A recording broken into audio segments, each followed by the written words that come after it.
Cancer has crept among us, the natives. I never realized that any of my families or anyone in my community would be affected by this. My husband was diagnosed with cancer of the esophagus. They told us that he had 6 months to live. He went to Kingman for his treatments. I used to take him all the time, but later on the CHRs in the community would help out and take him. 6 months was too short. He didn't live that long. He died on June 1st of that year, 2000. It was just a big shock to me because he's been my everything. He took care of everything. I didn't have to worry. But when he died, it just fell onto me. And then my daughter, she was diagnosed with first breast cancer. They treated her. She was okay, and then she was diagnosed again with cervical cancer. It was the hardest thing that she could go through. But I was there to help her. I used to bring her up here to Phoenix, to Good Samaritan, so that's where she got her treatments, and she got over it. She survived. The hardest is my son, Chuck. He was diagnosed with brain cancer. They told us that he didn't have very long. We knew that we would lose him, so we were there with him all the time. Every day, my son, my daughters, and myself. He was taken to Flagstaff. He was diagnosed in January, and then by February 22nd, he died from cancer. I was diagnosed with thyroid cancer in October of 2006. By November 28th, I had surgery and had my left thyroid removed. And then in January 10th of 2007, I went back into the hospital to have my right thyroid removed. And I had radiation treatments, and I'm a survivor. So that's where I'm at. And I have my cousin, I call him my big brother. He was diagnosed with bone cancer back in 1998, and he is still living today. He survived cancer. He's deteriorating real fast, and who knows, this year may be his last year, because now he's gotten to the point where he's bedridden and he can't really eat or do anything anymore. So this is my family that has had cancer, and that's why I'm very, very concerned about why it's attacking my family. It's just too much. If it had been just one member of my family, I think it would be just something like any other sickness, like pneumonia or like these other diseases that we have. But after seeing that, losing too many of my family members, the community people are shocked and wondering what's going on, why is this happening? And they're saying, is it the food we eat? Is it the water?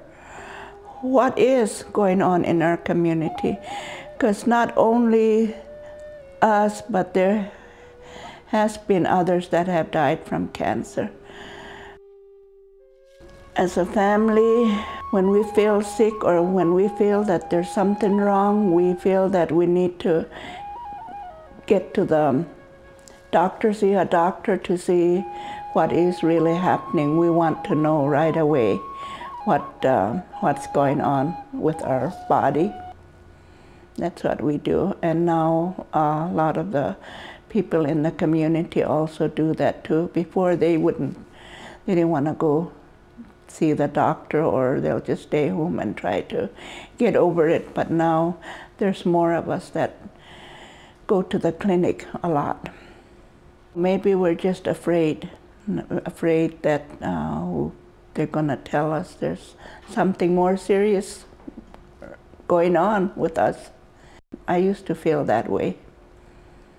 When the doctor sees that it's serious, and if they feel that there's they don't have the equipment or the medication in that clinic, they call Kingman Regional Hospital, or they call Phoenix, PIMC, or they know that there's doctors in Flagstaff that deal with those kinds of illnesses, and they refer us out. It's all different, so whatever type of cancer you have, they refer them out to these 4 cities: Kingman, Flagstaff, Phoenix, and Las Vegas is the other one that they sometimes use. Not too much, but that's what they do.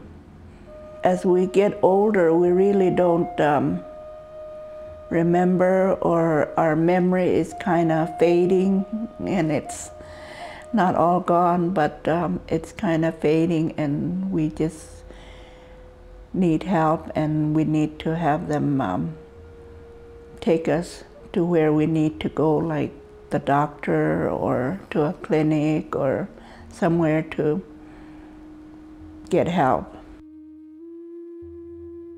I have a lot of grandchildren, and I know that I have to be strong so that they can see that we do struggle and we do have hard times, but there's going to come a time when we need to let go and be strong.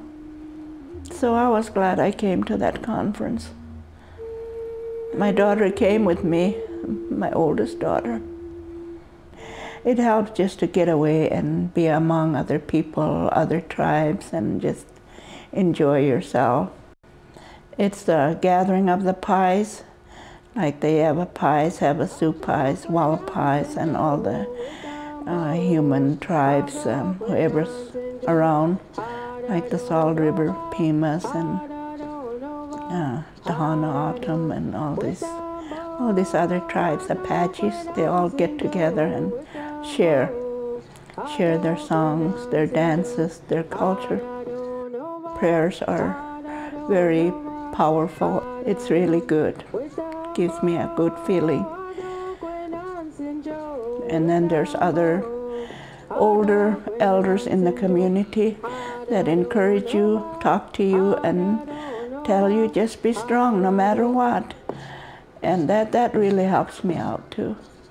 I hope that people will see this video and hear what we say, the experience that we've had, and to let them know that there is hope, that they're not alone. We're all in this together, and we just need to be strong and be brave and do what we can to help ourselves.